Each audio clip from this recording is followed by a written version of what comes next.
सुखाशाने मिळणार आहे.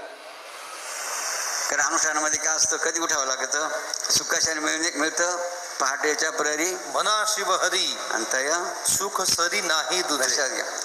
मग सूत्र बघा, लक्षात बघा, सुखाची व्याख्या व्याख्या घ्या, लक्षात घ्या. सुखाशाने मिळतं. मग अनुष्ठानमध्ये कधी उठावं लागतं, पहाटेच्या प्रहरी. पहाटेच्या प्रहरी ब्रह्म मना शिव हरी अंतया सुखसरी नाही तुझे. किती बघा बाबाजींनी सूत्र जे ह्या मनुष्याच्या जीवनास आवश्यक आहे बघा, सुखाची अपेक्षा आहे, गरज आहे, ते सुखाशाने मिळेल त्याचं सूत्र बाबांनी सांगितलं. लक्षात आहे आपल्या बरं का. आणि दुसरं काय सांगितलं बाबांनी, लक्षात आहे बरं का.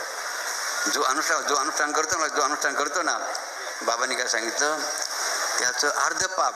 किती? अर्ध. जोही अनुष्ठानला बसतो त्याचं अर्ध पाप आणि बाबाला घ्यावं लागतं म्हणे. किती पाप बरं का, लक्षात घ्या. ही साधी गोष्ट नाही. एवढेच नाहीत बघा, जो अनुष्ठान करेल तर त्याच्या आईची 21 कुळं आणि वडिलांचे 21 कुळ, अशा किती कुळाचा उद्धार? 42. लक्षात घ्या ना. साधी अनुष्ठान प्रक्रिया, अनुष्ठान साधना.